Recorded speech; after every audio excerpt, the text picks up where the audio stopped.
purpose of Freethought Forum is to be vigilant to the encroachment of religion into government and to educate the general public as to what a freethinker is. My thoughts give me power. No scholar can map them. No hunter can trap them. No person can deny. Die Gedanken sind frei. No person can deny. Die Gedanken sind frei. I think Welcome to Freethought Forum. I am your host, Hugh Henry, and today we're here to do some book reports. I have with me James Barrot and Catherine Fahringer to help me out. Now, since this is the Christmas season, for my books I've chosen to do some books suitable for children. And the first book I'd like to discuss is Flatland. This was written at the turn of the century by a man named Abbott, who was a mathematician. It's called A Romance of Many Dimensions, and inside it says, by a humble square. This is one of the most mentally subversive books I know of. It gets you into frames of reference, and the frame of reference here is living in different dimensions. For example, Flatland is about a world with only 2 dimensions, and the narrator is a square, literally, and it's visited by a sphere. And he takes our humble square on a visit to other dimensions, Lineland, and one that you will never forget, which is Pointland. It's a delightful book. I think it's suitable for children from 6 to 13, and after they read this one, they'll never quite be the same. Jim, what did you bring for us? Well, one very interesting book is called Rebel to His Last Breath, and it's a book by Joseph McCabe. Now, Joseph McCabe was a rationalist, and he was a former priest, and he wrote over 100 books. He was a defender of women's rights. He also wrote books on the Bible and explaining some of the errors of the Bible and the way we think today. It's an exciting book.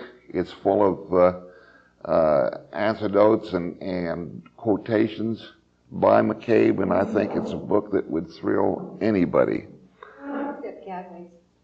That's nice. true. Sorry about that. Be nice, be nice. I would like to mention two days ago on our Discovery Channel, they had a discussion about Revelation, and also they brought into it Nostradamus and Gene Dixon, and they were showing how today all of these prophecies are coming true.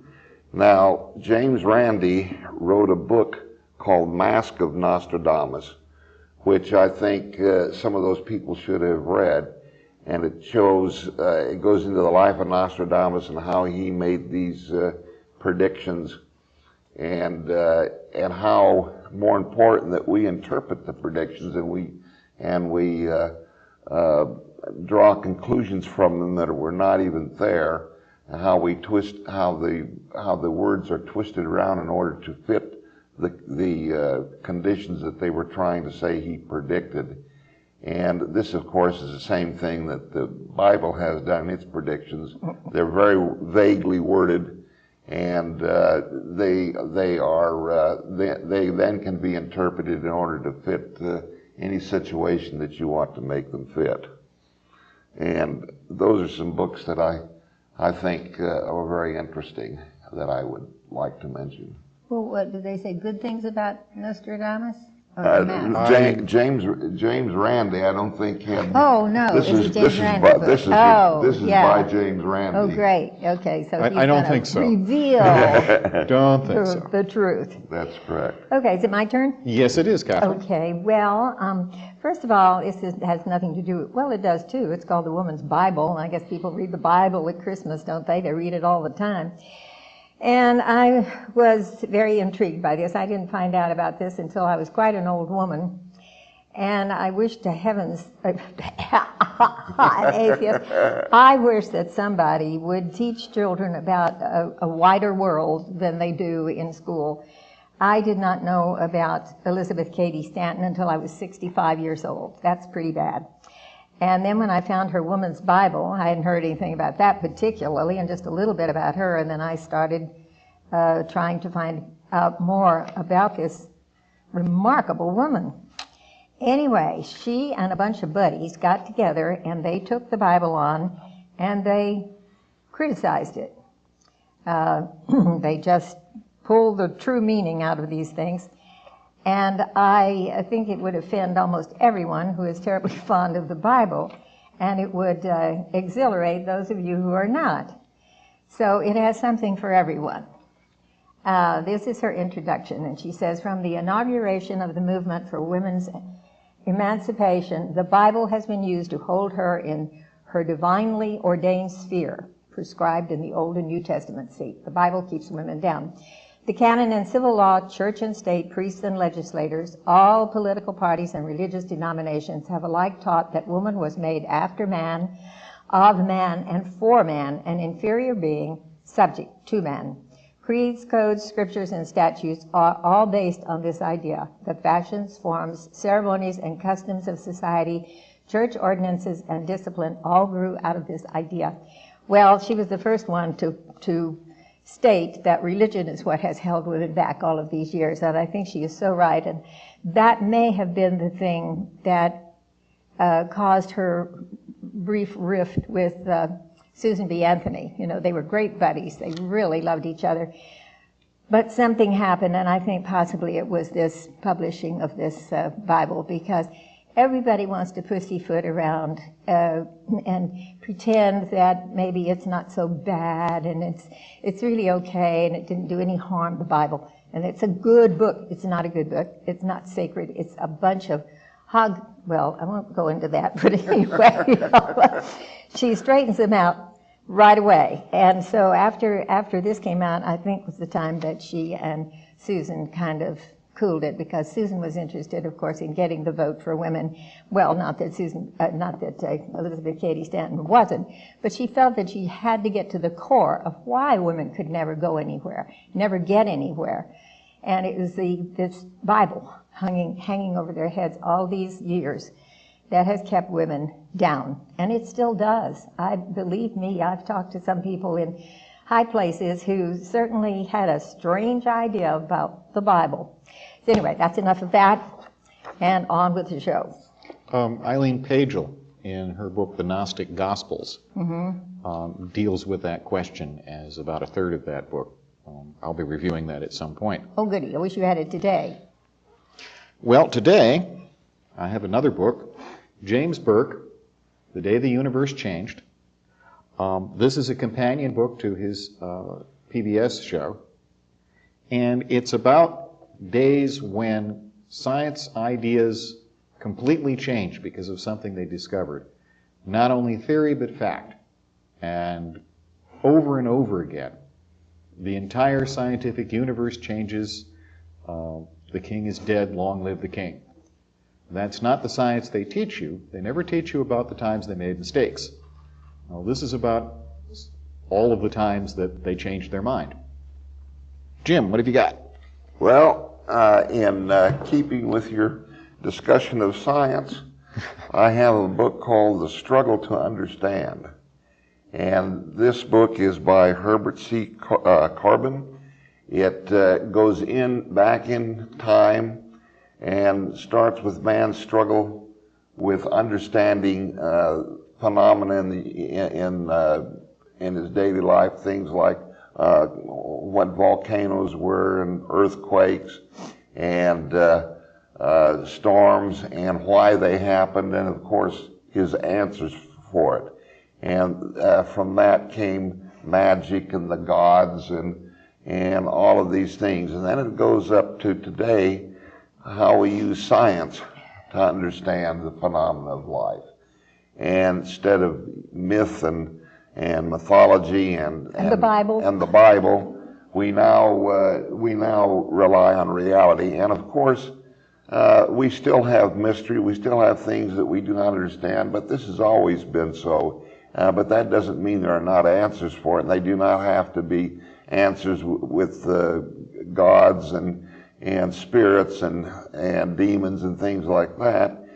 We know that we're working and we're always discovering answers for things that we didn't understand before. The whole point is that ignorance does not prove gods. And we should be interested in reality, because through that we find answers to things like disease and pestilence, and this is the real hope for the future. Thank you, Jim. Sounds good. What you got? Well, I wanted to ask why you didn't mention the fact that James Barrot's book was a television special on... I did. Oh, did you? It's the companion book to the television special. Oh, I didn't hear you say that. I missed that completely. Okay, good. And it was an excellent series, and they had a big party for him. He came here, and I got to meet him on my 65th birthday. Wasn't that something? Wow. Know that you are envied, good Catherine. looking and smart. Ah, my kind of man, unfortunately. He went back to England, and that's the end of that. So this is a fun book to give someone for Christmas, since we were talking about Christmas in September, because we'll be running. Oh, no. You were. You said so. This is Betty Bowers. Oh, no. Yeah, it's terrible on the internet. I just despise it. People kept sending me these things, but the book is funny. Somebody cleaned her up, and she can spell now. That's a big improvement. And I found what I've read of it, which isn't very much. I got it from Mother's Day. You can see how much I've read. And she's a hoot. This is a parody on a good Christian woman. And it's sort of a question and answer format here in this part. Dear Ms. Bowers, I'm very concerned about something I thought while reading my Bible. I asked my mother about it, but she just looked like she always does when Daddy asks her what happened to his Xanax. Then she told me to stop thinking so much. So I thought I would ask you, since you are our country's greatest Christian, if God equals Jesus equals Holy Spirit, and Mary was impregnated by the Holy Spirit, didn't she have sex with her son, yours truly, Jody, age 11? Good question. Dear inquisitive sinner, I must commend your mother for not even trying to answer your impertinent inquiry.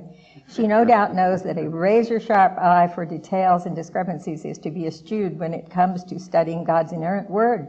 After all, when Christianity went through a period known as the Inquisition, it was not lay people asking the questions, dear. Remember that. When reading the Bible, even to mutter why is tantamount to sending up an enormous smoke signal to Satan. Come and poison my malleable little mind with a distaste for the nonsensical. In the future, if you find yourself involuntarily resorting to trying to make sense of what you read in the Bible, you may wish to mimic your mother's sound approach and simply find out whether your father keeps his Xanax, dear.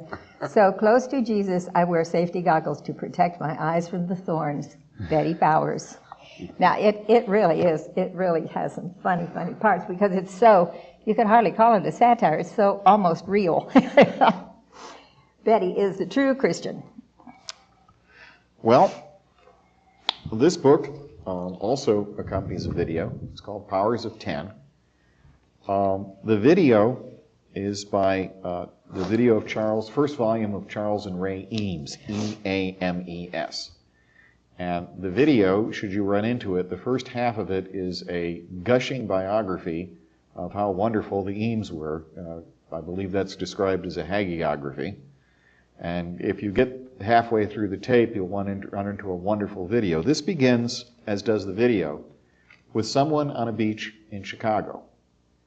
And they begin pulling the camera back. And every 3 seconds or so, it's another power of 10. And they keep going back and back and back. So you go back up through the solar system, back up through the stars, into the galaxy, into the groups of galaxies, and as far out as they're able to talk about. And then they return to the same place, and they begin working their way down to microscopic and submicroscopic levels. And each section in here is a power of 10. Again, this is another frame of reference book, and an excellent book for the 8 to 13-year-old crowd. Jim, what do you got? Well, finally I have a book called Without a Prayer by Robert S. Alley. And this is very apropos for our times, because the far right, the fundamentalists, are doing everything they can to bring prayer and religion back into the schools and also into our public life. Everywhere we're seeing things led by prayer. I know at the VA hospital where I am, we have to stand up and bow our head for prayer because the chaplain gets up and offers it. But this book goes in to show how the Supreme Court, with its wisdom at that time, said that we had a separation between church and state. And how are you going to have a prayer that is going to satisfy? Who are you going to pray to? And there are some people, like myself and the rest of the people in this group, that do not believe in any type of prayer. And we certainly have the right to not have to listen to or go through that. After all, if people want to pray, they have their church they can go to pray. They can pray in their own homes, and actually they can even pray in school, providing they do it in silence and don't involve the rest of us in it. And I think that we have the right to, when we go to school, to learn mathematics and science and other things, and not be interrupted by prayer and also the teaching of various religious principles. Thank you. Well, let's see, I also brought that, if I haven't lost it already. Oh, I did. How can I lose a book? Is that possible? No, I put it back because I knew you'd brought it. But, yeah, well, what I liked a lot about it, which I haven't read it all yet. Jim Catherine, did. Yes. Title, author? Oh, yeah, well, I got there. It's Without a Prayer, same book. Oh, okay. So I wanted to say that it's very exciting to me to read this, because I have met some of the people he talks about whose cases went all the way to the Supreme Court. And that's pretty thrilling. The Jaffrey case, I met the Jaffrey, I met Joanne Bell, who's the one that went to Little Axe, Oklahoma, I think it was. And the school was having religious things, and she didn't like it, and she complained, got herself in a heap of trouble. The fire department hated her. Her house was set on fire by somebody, and that despised her. She got, of course, threatening phone calls, and it was pretty terrible. So she spoke at a Freedom from Religion convention one year, and I was lucky enough to be there and meet her in person and listen to her excellent presentation. And then there's talk about the case that came up. We had them at the convention in December when we went to the Minger Hotel. And the Wiseman case, where the rabbi was going to give the prayer, but the Jewish family complained about that too, because what's the sense? I mean, a prayer is a prayer. It's going to offend somebody else who isn't of that religion. So that went to the Supreme Court. They won, but I haven't noticed it made a whole lot of difference. One thing about the Supreme Court, it doesn't seem to have a lot of clout, does it? They ruled on something that's not mentioned in this book about a school, a Jewish school in New York, and they were using public transportation, I think, to get their kids to schools. And they said, no, they didn't want to go to the schools anyway. And they said, we don't want that. We want our own schools. I suppose that's to indoctrinate the kids. And they said a lot of them were what do you call it, handicapped. They don't call it now, they call it special needs children. I think it's because they intermarry. I had a feeling that this place is so exclusive. It's the one with the curls and the hats, you know? Yeah. Yeah. Hasidic Jews, I believe. I think you're talking about Hasidic Jews. Yeah, is it Hasidic or Hasidic? I thought it's Hasidic. It works. It works, whatever works. Anyway, but the Joanne Bell case was especially interesting to me, Jim, on account, in fact, I jumped to it. And then the Herdals, that was a great one. Right. Poor things in Tennessee, and these are not all cases brought by atheists. I want that clearly understood. These are people of other religions but they still understand, because they are the minority, the importance of the church-state separation, which people cannot get through their heads how important it is. Yeah. Wait till they're the minority and get their house burned down and the firemen come and don't go in and put it out. The last one that I happen to have, I don't have the books because there are too many of them. At the end of the Second World War, there were a group of people who were utterly horrified by what had happened in Germany, and particularly what had happened in the death camps. And they were determined to change this. Among them were Dr. Spock, and another one was the author of the Dr. Seuss stories. And they decided that they had to get 2 children to prevent this. So Dr. Spock was already a child psychologist, and he wrote his book in part based on the idea that this had to be prevented. And the man who wrote Dr. Seuss, whose name I didn't look up because I didn't expect to get to him, actually changed his profession in order to write children's books. And his books encourage people away from what happened with Nazism and the Holocaust and Germany. Jim, have you got any? Well, I had hoped that 4 books would be enough. I have, of course, I have a lot of books at home, and I could have brought a lot more. Well, we have Catherine over here You who can has a depend on me. small I brought has a half my small house. library. Well, you talked about Christmas in the beginning, but I don't think this is going to be our Christmas show, is it? Nevertheless, this was a book I liked a lot, The Battle for Christmas, because everybody thinks they know everything about Christmas there is to know. And they would be terribly surprised if they read this book. It started out as a hideously horrible, bawdy holiday. And the roughnecks of the towns would go around in bands and break into rich people's homes and demand to be fed and offered the finest drink in the house. And they would stay sometimes for days. Apparently you didn't have any police in those days. It was back in the 1700s. You didn't have any police to come and rout them out. So then as they realized that Christmas was being celebrated in a very strange way, it went from one extreme to the other, and then pretty soon, you know, as you know, in Massachusetts, the people there did not celebrate Christmas at all. Well, if that's the way they were celebrating, I can't say I blame I them. would prefer to opt out, yes. I don't want strange people breaking in my house and demanding things, and I just couldn't understand how that could go on. Man, But they came to dinner and stayed 6 months. Yeah, just about. They would, oh, I heard a little phone call tonight. Is someone calling in to ask a question? I wonder what it would be. Somebody tell us the question and we'll answer it, maybe.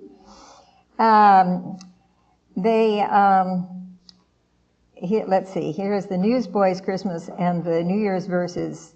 The boy who weekly pads the streets with all the freshest news he meets, his mistresses and masters greet. Christmas and New Year days of joy and harvest of your carrier boy, it hopes you'll not miss his hope, not his hopes destroy.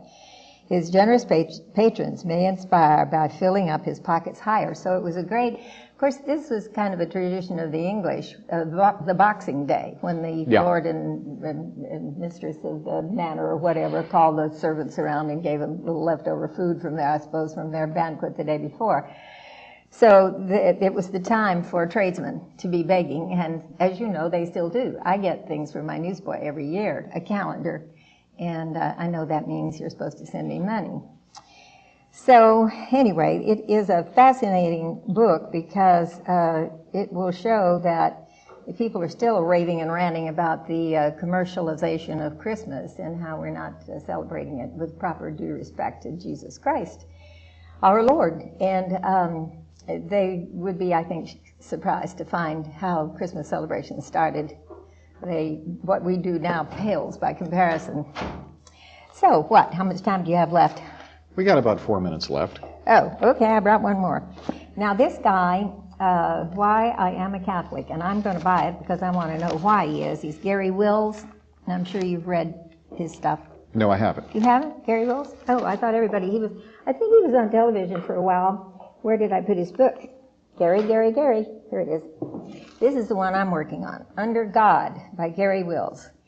And it says Religion and American Politics. And I thought that would be a really interesting thing. And it is. And I can't understand how a practicing Catholic can write such good stuff. I mean, he's like McCabe, only he's quite accepted, I think, by his church. He isn't, to my knowledge, he hasn't been excommunicated. They wouldn't excommunicate him, they would silence him.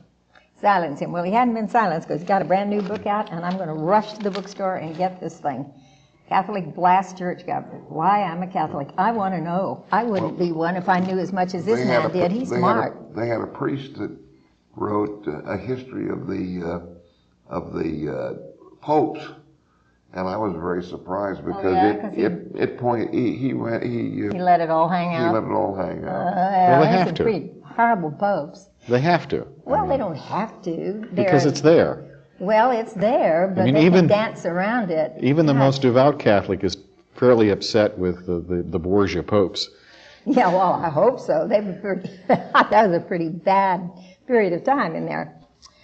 So, aside from that, and that, well, I still have one more.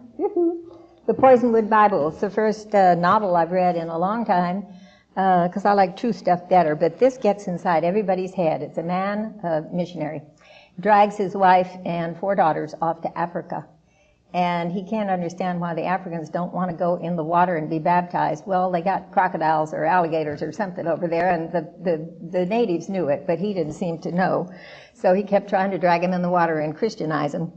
And the whole thing is very fascinating because it's in there. In each person writes his part of the story. And so therefore it's like it's real. It really was an excellent novel. I would recommend that to everybody who sees the perils of sending missionaries over to Africa or anywhere else. They're already talking about going to Afghanistan. Please. Got enough trouble. They have plenty of religion. Well, we're planning on doing a program in November on Reason for the Season. Mm-hmm. So that will get into some of the material in your book on the history of Christmas. Yeah. See, I'm trying to remember what else we're going to be. Of course, we always do a book report for each session. Mm-hmm. And I guess next time we'll have to bring some more books because we ran through these rather quickly. I got plenty. Well, these can be talked about again because they're all good, and you did very brief things. I guess you wanted your guest to do most of the talking. Yeah, well, it just worked out that way.